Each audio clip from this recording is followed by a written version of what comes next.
Василь Васильович Хімінець каже, що його в швидкое життя інтересує вопрос, чому світ розвивається іменно так. Він не раз і не два задумовується, а що чекать на завтра. Освіта мала б мати пріоритет. Ні в якому разі не мало б бути ситуації, як сьогодні є, що почався новий навчальний рік, декілька днів тому назад. У нас в області, рідко хто над цим задумується, 500 вакансій в школі. Біля 500 вакансій в школі. У нас така ситуація була на початку незалежності. Потім трошки ситуація вирівнялась. Коли вчителі з базарів повернулися, їм зарплати попіднімали трошки більше. Але сьогодні вчитель вже тікає знову з школи. 500 вакансій на 1 вересня за офіційними даними. А по Україні що робиться? А ми говоримо про компетентнісну парадигму.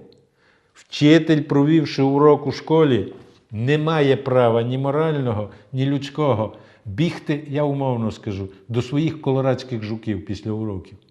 Вчитель, тим більше професор, після проведеного заняття мав би йти в бібліотеку, в театр, в філармонію.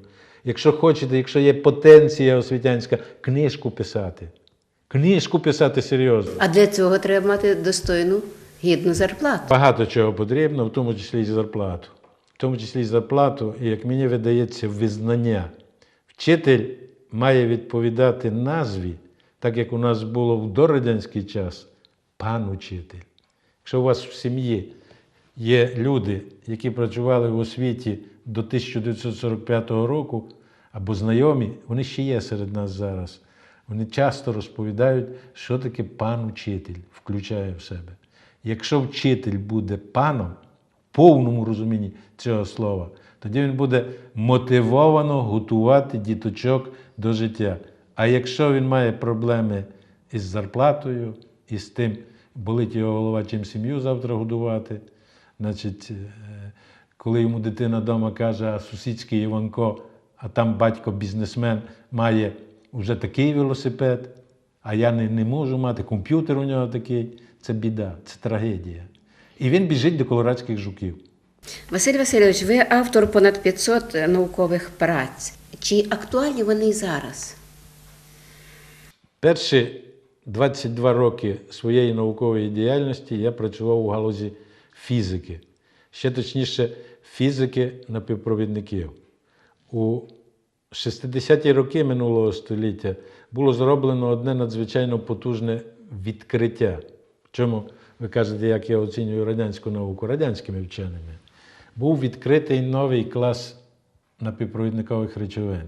Фактично відбулася революція у мікроелектроніці, яка ставала на ноги тоді. Ну, я так, щоб мене і глядачі зрозуміли, і ви, і щоб коротко.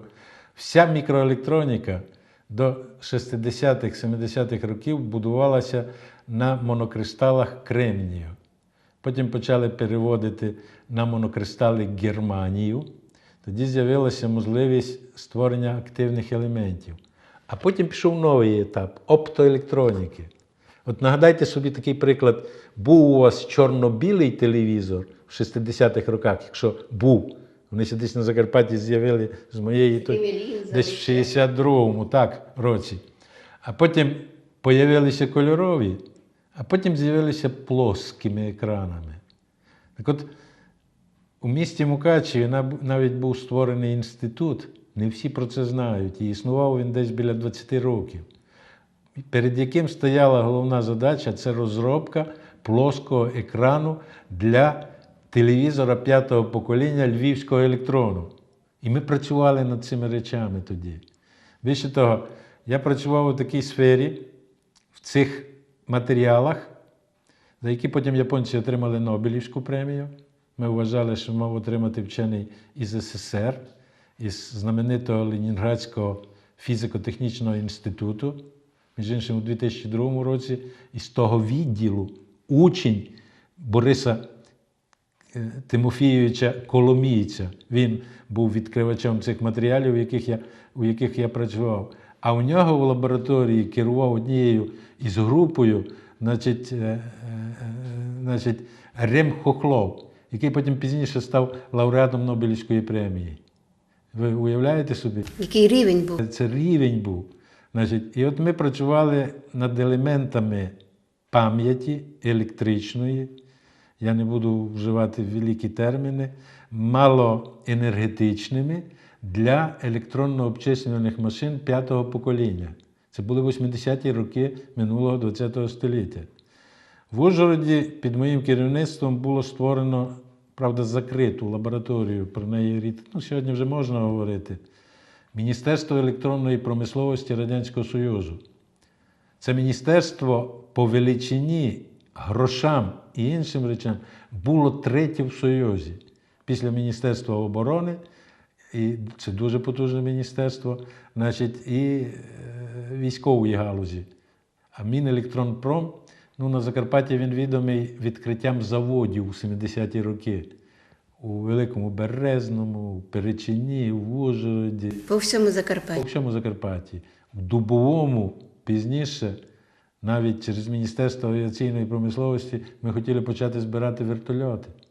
Там були 3, стояли, коли вже, які були як основа для цього. Так от ми працювали в дуже продуктивній галузі. Ми мали впровадження, ми отримували патентів багато на ці розробки. Ви знаєте, тоді за патенти, якщо впроваджувались, людина отримувала винагороду. Винагорода деколи, в залежності від того, який обсяг впроваджень був, була дуже суттєва. У нас були 2 впровадження, які, коли в галузі, цілій галузі, не на одному заводі, не на 2, а колегія Міністерства електронної промисловості приймає рішення. Тоді можна було отримати премію у розмірі 22 тисячі карбованців. Ми такі 2 премії отримували. Я мав 2 премії, одну Кабінету міністрів України, яку ми разом отримали як наша лабораторія ІАС-КТБ «Квант» при університеті, яким тоді керував пізніше професор Фірцак Юрій Юрійович. З ним разом ми отримали премію ту. А одну премію Кабінету міністрів СССР, яку ми отримали разом із московською однією закритою установою. Ми розробили волоконно-оптичні датчики для елементів, які стояли на охороні держави. І тут багато можна говорити про це. Знаєте, в чому біда була Радянського Союзу в плані науки? Японія післявоєнний період вона стояла гола, боса, голодна і платила контрибуції. Фантастичні матеріали є, як ми, українці, з Японії завозили заводи, залізниці, пароходи сюди. А японці голодні сиділи. І ось вони сіли, обняли голову і задумалися, що робити. І акцент зробили в розвитку, на освіту і на науку. І сьогодні ми купляємо в японців, так окиньте поглядом, всю мікроелектроніку, автомобілі, телевізори, при умові, що є гроші. Значить, японці розумні, керуючи і розвиваючи свою державу, скерували на потреби людини. А в СССР при великих грошах, які в 60-ті роки в країні були, але ті, що нами керували, з моєї точки зору, я скажу крамольну спочатку точку зору, всі останні 2 століття були або не дуже освічені. А якщо освіту мали, то глибокої, фундаментальної, як ми сьогодні кажемо, компетентнісної освіти в них не було. Тим більше не було загальних компетенцій, людських параметрів сформованих, ментальності і так далі. Гроші великі йшли на військову галузь. Ми мали армію найбільшу в світі.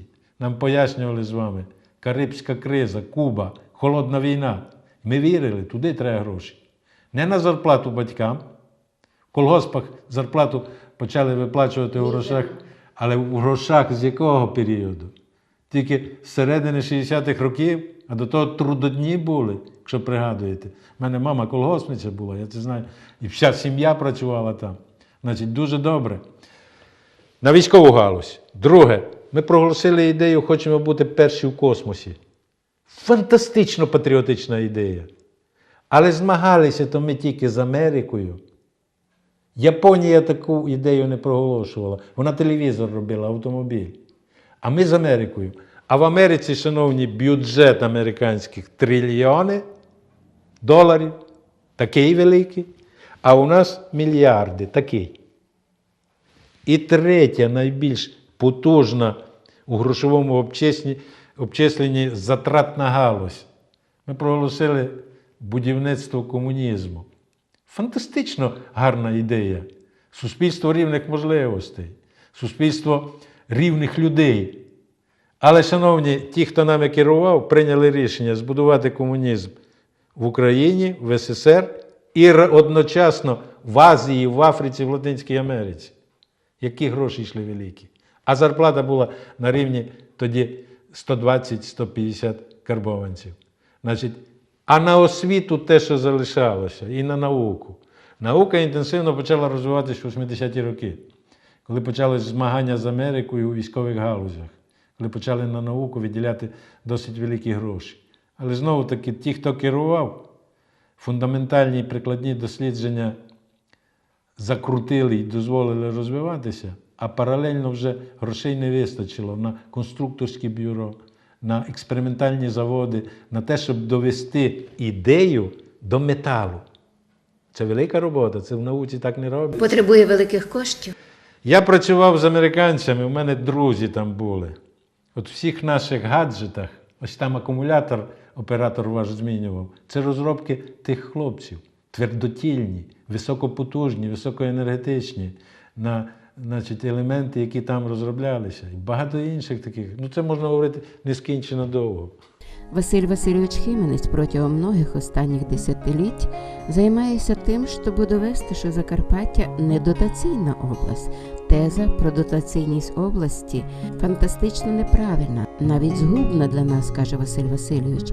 Часто говорять, що наша область дотаційна. Що треба зробити, аби вона не була дотаційною? Чи має вона такі ресурси? Закарпатська область надзвичайно багата область.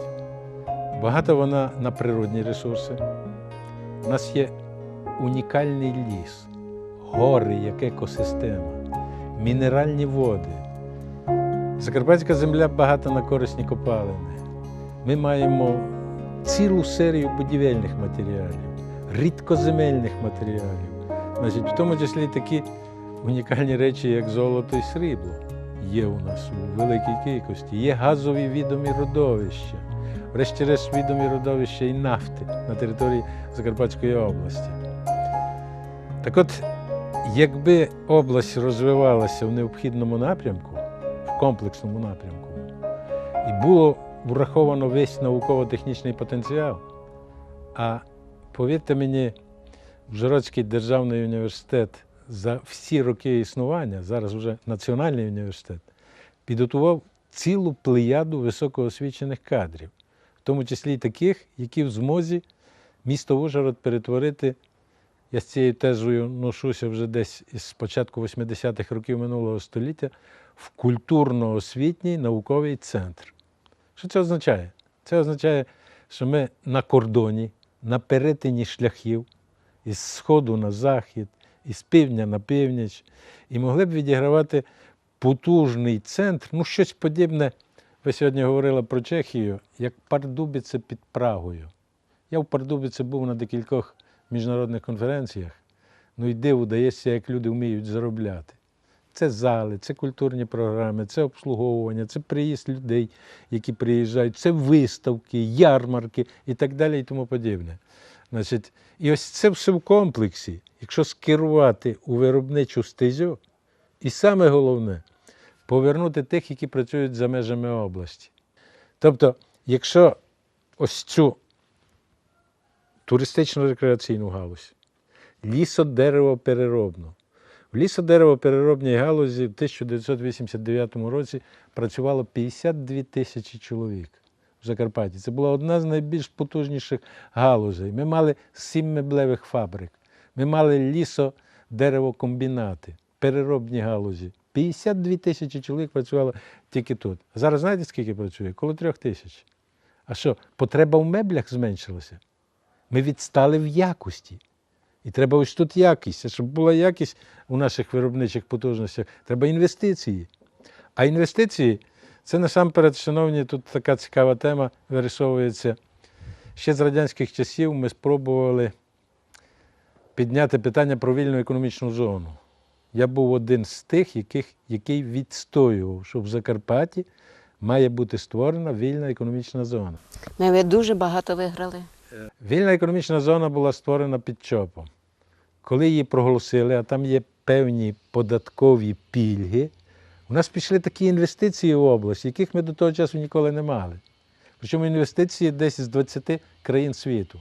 У 2005-му всі вільні економічні зони закриті. З того часу вони не працюють.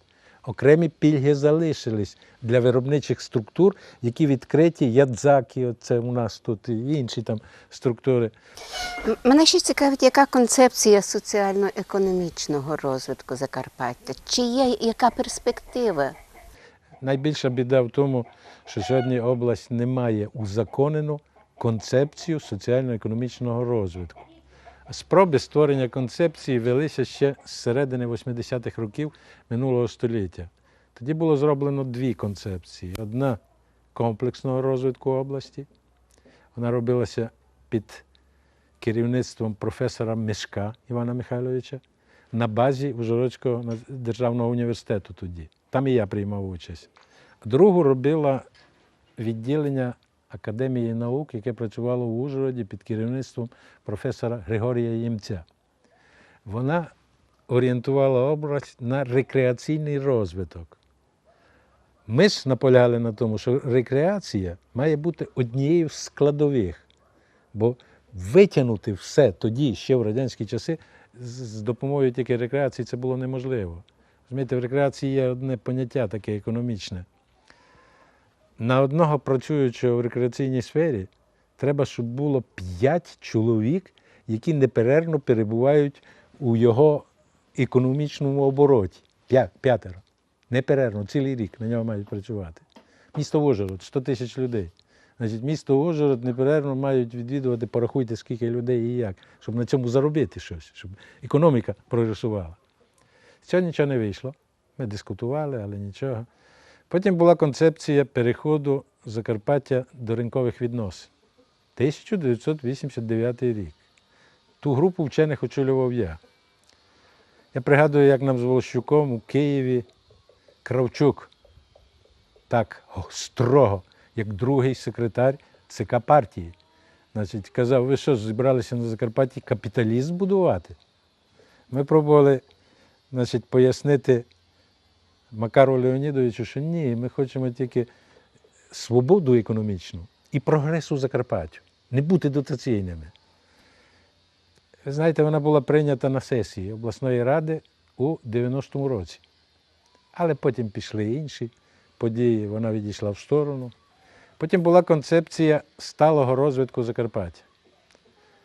Губернатором в області працював Балога тоді, Віктор Іванович. Я з цією ідеєю сталого розвитку носився тривалий час.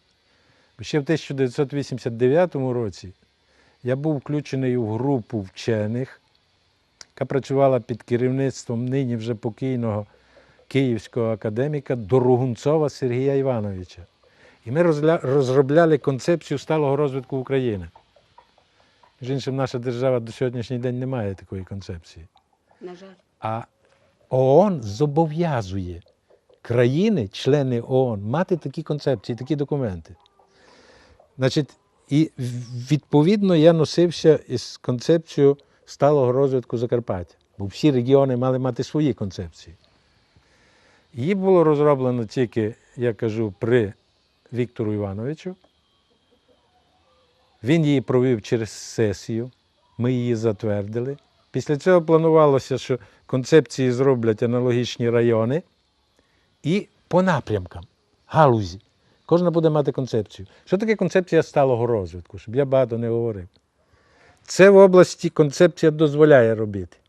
Лісу рубати стільки, води мінеральної добувати тут і стільки, а там тільки стільки і там. Золото не добувати категорично. Тобто є речі, проти яких концепція виступала дуже радикально. З іншим, про добування золота я виступав ще з радянських часів, що це не можна робити в Закарпатті. Ну, потім почали його. Значить, а це можна тільки при певних умовах. Ось це концепція. Це дороговказ. В Вся родина Василя Васильовича – науковці, дружина Ольга – фізик, кандидат фізико-математичних наук, доцент. Старший син Олексій – фізик, кандидат наук, а молодший Володимир – доктор економічних наук, професор УЖНУ. Василь Васильович каже, що дискутуємо часто і професійно.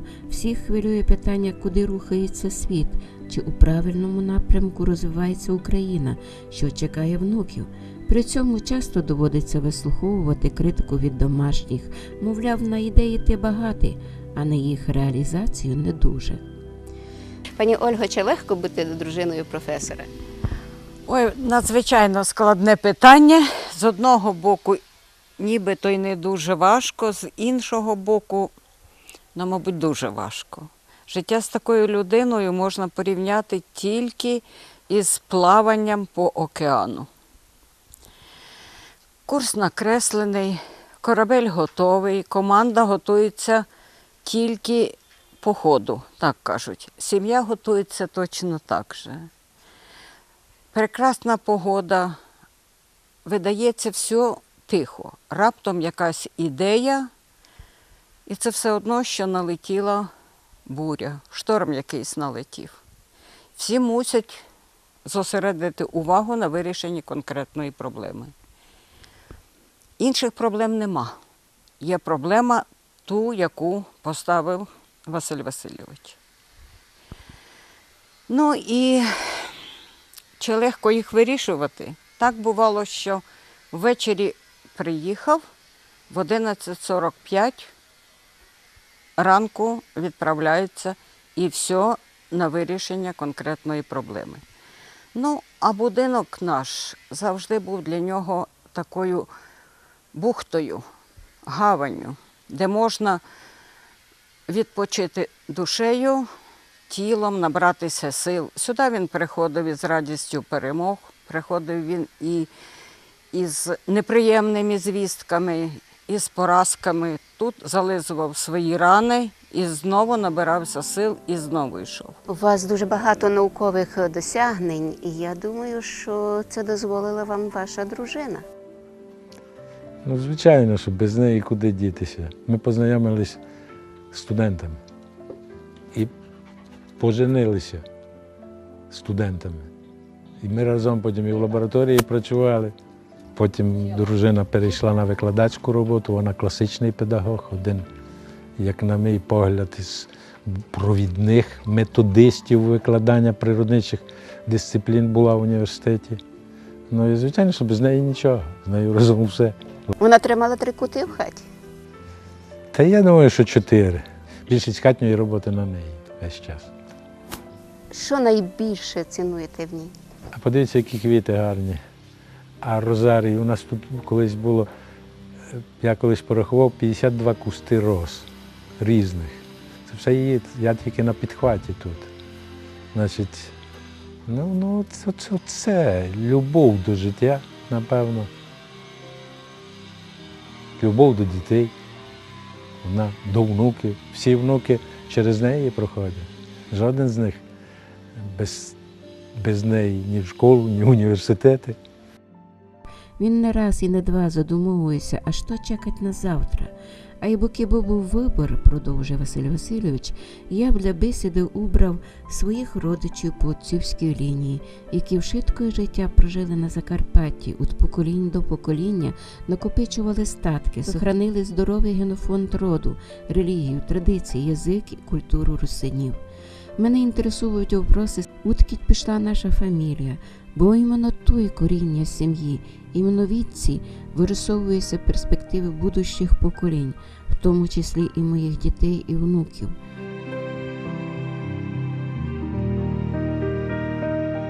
Ви так вболіваєте за наше Закарпаття, вболіваєте за наш край. Звідки ці такі розуміння і любов до нашого краю? Які корені? Ну, по-перше, ви розумієте, в моєму трактуванні, якщо ти отримав диплом професора, а різниця в дипломах тих, які видавали 30 років, які видають сьогодні, дуже велика. Дуже багато. Я вже наводив вам, скільки докторів наук у нас було і скільки сьогодні є. Це фантастично. Так от, з моєї точки зору, якщо ти дипломований професор, доктор наук, ти обов'язково такими питаннями маєш цікавитися. І більше того, якщо в тебе є якась потенція, ти маєш щось продукувати. Бо іначе який зміст цього життя? Куди рухатися? Для чого? Діти ж підростають, потім внуки. Вони мають на щось опиратися, щось має переходити в їхні, так би мовити. Вся родина Хімінців залюблена в природу. Позирайте, який коханий виноград урісу Василя Васильовича, а грушки аж цяпкають нектаром. Яблука самі просяться, щоб їх зорвати, бо вже налилися смачним соком. Земля чувствує любов і людей і віддає їм файним урожаєм. І коли зустрічаєшся з такими мудрими, порядними людьми, віриш, що є будущее у нашої України.